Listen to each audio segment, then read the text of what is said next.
What's up, party people? What's going on, everybody? Man, this is a long time coming. It's been a long time coming, especially in the last few minutes, like the last 45 minutes. It's been crazy. There's a country saying it's been a corn cob wiping. I tell you what, it's been hard. So that means that the devil don't want this to get out. The devil definitely does not want this to get out. I've had technical difficulties, had to switch computers, but that's neither here nor there. You're on your lunch break. This was meant to be to go live at noon. I was ready to go at noon, but something happened with my computer. I've got a dead battery. I don't know if that's the reason, but that's neither here nor there. We're gonna get started. Thank you for allowing us to come and share with you. Some of you who are on your lunch break, some have missed your lunch break. I missed you while you were on your lunch break, but we're here. We're gonna do it, and hopefully get better as we go along in the process. We want to talk just for a few minutes about what we're here to do. What we're here to do. I want to welcome you. I want to welcome you to lunch and a lift. It's where in the time that it takes for you to finish your lunch, we seek to impart, empower, and enrich your spirit with the necessary strength to finish strong. Just like our physical lunch is designed to do uh, this same thing for our bodies, I am praying that this spiritual bite will strengthen you to finish strong spiritually. For those who don't know me, I am Pastor Jay. And just let me know if you can hear me okay. Let me know if I'm loud enough or not loud enough. To be honest with you, I don't know if I'm going to figure that out. This is a one-man show right now, but I'm pressed to do this. I am Pastor Jay, and I'm grateful for the opportunity to connect with you. We're going to talk about something here. I want to entitle it Friendship Fallout. Friendship fallout, how to spot liabilities disguised as assets. Friendship fallout. How do we uh, uh, figure out, how do we spot liabilities that have been disguised as fallouts? And today we're going to confront this challenging topic that has at one point, if not you're presently in it or you shall come into it, it affects all of us. Recognizing when friends are no longer assets but liabilities. As followers of Christ, as kingdom citizens, it's crucial to surround ourselves with supportive, edifying relationships. However, we often find ourselves in situations where friendships turn toxic, they become draining, and they become harmful. In our time here today, I want to discuss and discover a few keys to discerning when it's time to take action and how to build stronger faith-based connections. If you're not already started eating, let's eat some spiritual food. So we're going to look at key number one. I got three keys there. I got more, but I'm just going to be able to do three in the time that we have. And then I'm going to load up my little red wagon and get out of your way. Here we go. I hope you can see that. Key number one, it's evaluating the fruit. I call it becoming a fruit inspector. You got to become a fruit inspector. So it really means, what does your friendship fruit look like? What does your friendship fruit look like? Is it healthy or is it rotten? Are they bringing peace, joy, and growth into your life? Or do you notice negativity, strife, and ungodly influences? Here's a time where you got to really be honest with yourself and seek God's wisdom to discern the true nature of your friendships.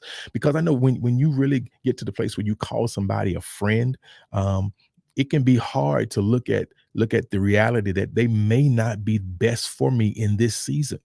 And I need you to understand this right now, that friendships can be seasonal. Yeah, they can. They can be seasonal. The same way that there is scaffolding on a building. As the building goes up, the scaffolding is there to keep materials and to keep things in place. It also lets the people around you know that there is construction going on. And when the building is done, they take the scaffolding off, meaning that construction has ceased and the building is ready to be occupied. There are seasons where there are people who come into our life and they are strictly scaffolding. I know that sounds cold. That sounds like, well, you seem like you're using them. No, there's a beneficial benefit there. When people are put in your life, in your path for a season, they get blessed as well. You're not the only one that gets blessed. God blesses them as well, but it's not always permanent. And so we have to look at and evaluate our friendship fruit. And we got to ask ourselves that question. Um, uh, are they being fruitful? Is it healthy fruit, or is it rotten? Number two is we got to honor boundaries, honoring boundaries. These are things you can look for to tell if that friendship that used to be, if it's a liability, or if it's still an asset. Look, are they honoring your boundaries? I call it, are they respecting your space? Are they respecting your space? Have you established clear boundaries in your friendships? And if so, are they being honored or constantly ignored? Let that marinate for a minute. Have you established boundaries? And if you have, are those friends, those so-called friends, are they constantly ignoring them? You say, I don't want to go out tonight. Oh, you gonna go out tonight? You got to go out tonight. Are they not respecting your wishes? Are they not honoring your boundaries? I understand there are times where if you're in a slump, if you're in a in a depressed place and you've been there for a minute, good friends come to get you out. But if they're taking you, and when they do take you out of that depressed place, it's usually into a better place. We're talking about, are these people who don't honor your boundaries, are they taking you into places that are more beneficial to them than are to you? Ouch. My Lord. Are they honoring your boundaries? Because here's the thing, healthy relationships are built on mutual respect, trust, and understanding. And if a friend constantly violates your boundaries or pushes you into compromising situations, it may be a sign that they have become a liability in your life. I said what I said. I said what I said. It may be a sign that they become a liability in your life. If they're constantly pushing you into compromising situations, things that you by nature, or by discipline, you say, I'm not going to do, but they keep pulling you into those things. You may have identified a liability in your life.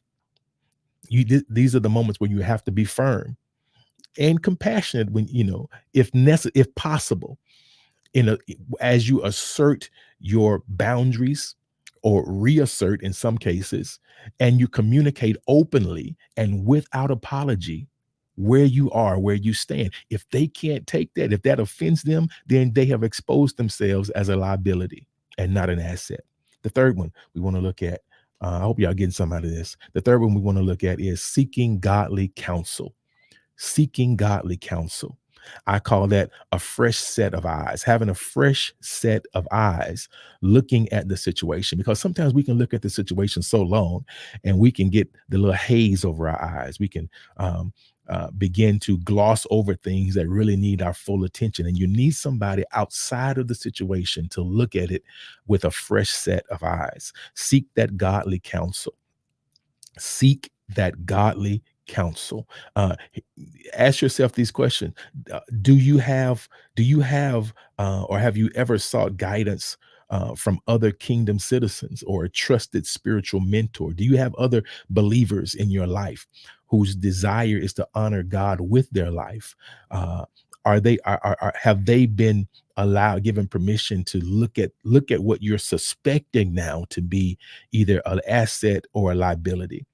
Because he's talking with someone who shares your faith can provide valuable insights and help you gain perspective on your friendships.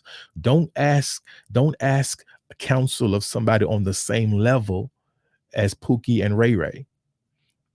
Why do I do that? I'm sorry, I didn't mean to do that. Don't ask counsel of people who have the same mindset of the person that's in question. They get mutual benefit from that person getting you to do what you don't want to do those things that are compromising to your standards, your goals. Ask somebody who has the same faith pursuit as you. Oh, that's good. That's good. Ask somebody who has the same faith pursuit as you. It's important because they can give you a good a kingdom perspective where you may be too close to the situation. Most friendships, here's the thing that I really want you to get. Most friendships are birthed from situation or proximity. What I mean by that, most friendships are birthed because you guys were both in the same condition. You both were in the same issue. You both had the same problem. You both were locked up in the same jail at the same time. You both were at the party when the shooting started, and you bonded through either situation or proximity. And that's okay. That's okay. But here's the thing, when we grow or mature from that situation, usually the friend we made in the situation rarely grows or matures at the same rate that we do. Wow. I said what I said. You may have met in a particular situation. You may have connected in a particular situation. But if you've grown, and what happens when you get connected to God, you're going to grow. When the seed of righteousness is planted in you, you're going to grow. Unfortunately, if they don't have the same seed planted, they're not going to grow in the direction that you're growing, and you will grow out of that situation and leave that friend, that situational friend, in the situation that you have now outgrown. That happens. It happens. Trusted godly counsel can speak to that situation and offer godly wisdom to navigate through the difficult decisions. And you need that outside counsel because you are so close to it. Because now what invariably happens, they're on your heart. They're on your heart. You've grown attached and you have a love for them. But you have to recognize, is my love, and it's usually a love for their presence. It's usually a love for their company. I've gotten used to you being here. Yeah, that happens. And so you need somebody on the outside to say, you got to cut it. Got to cut it. You got to cut it. And the fourth one and the final one, pray for clarity. Pray, you got to pray for clarity to recognize whether or not this friendship is still an asset or a liability. You got to pray for clarity. Pray for clarity. That's where we are for this last one. You got to pray for clarity. Oh, I'm sorry. That's my dog. That's my dog. You got to pray for clarity. Bring your concerns and worries before God in prayer. Pray for clarity. Bring those concerns and those worries before God in prayer. If you're really concerned, I want to stay connected to this friend, but if they're draining me more than they're pouring in, if they're taking more than they're giving, if I'm feeling and some of you know what I'm talking about. You ever been in a situation where after leaving somebody's presence, you felt drained? That's somebody siphoning from you, unfortunately. Now there are times where God will allow us in ministry to be that reservoir for somebody who's dying of spiritual thirst, and God will quickly replenish us. But there's some that are just leeches. I'm gonna say it like I said it, and then you have to pray for clarity, so God brings your understanding to where it needs to be. Ask for clarity and discernment in your friendships. God, is this a friend? Is it one of the things I ask? I say, God, is this an iron man? Is this a brother that sharpens me? Is this a brother or is he making me dull? Is this an iron? That's what I, because the Bible says iron sharpens iron. So does the countenance of a friend. So a good friend will sharpen you, will challenge you, will tell you what you like and will tell you what you don't like, and say what? Do something. Because they want your highest good. They want what's best for you. And so pray for wisdom to recognize when it's time to let go of unhealthy relationships, and the strength to do so with love and grace. Just because you've gone your separate way doesn't mean you gotta just cuss them out and leave. No, you just be honest. We've grown. We're not where we once were. We're not at the same place. And it's not to make me any better, than make you any worse. It just is what it is. It just is what it is. Here's the thing: when you outgrow a shirt or a pair of pants or a pair of shoes, you don't hold a funeral over that. And I know we say, well, that's an inanimate object. This is a person. But when you outgrow it, either you're gonna try to squeeze yourself into that. It's gonna cause you discomfort. It's gonna cause you pain. It's gonna cause you ridicule. You over there, you wearing your little brother's shirt. You wear a large by nature, but you got on a medium. It's not a good look. And if you're still connected with people that you've outgrown, and they've shown you they don't want to grow with you, got to make some choices. Because guess what? They've made choices. Ooh, I had to do the stank face on that because they made choice. If they made choices to stay where they are, they've also made the choice. I'm not going to grow. If they choose not to grow, I can't make you grow, but I can't let you keep me from moving forward. My prayer is that you be able to distinguish and to recognize whether or not the people that are in your life, are they adding value to you, or are they taking more than they're adding. Real friendship, a healthy friendship, it should be mutual giving and taking. It should be mutual giving and taking. Iron sharpens iron. And I hope this helps you today for lunch and a lift. It was hard getting out the gate, but we got out. I said I'm going to do it anyway. Hopefully you get something out of it. Let me know. Let me know as we continue. God desires healthy and uplifting friendships for all of us. But as we grow in faith, we must acknowledge that some friendships may no longer align um, with our rediscovered kingdom values. Recognizing when friends become liabilities can be challenging, but it's essential for our well-being and spiritual growth. Don't be afraid to assess your relationships honestly and regularly and take appropriate action.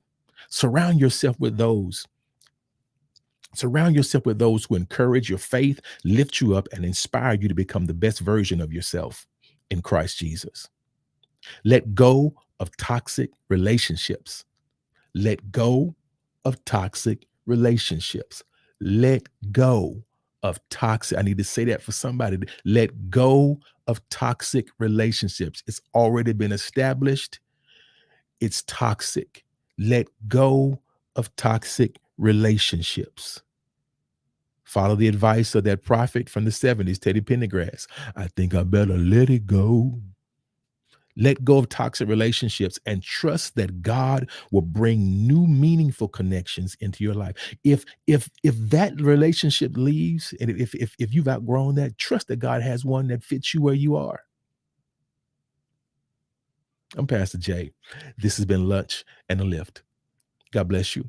We'll see you in the next one.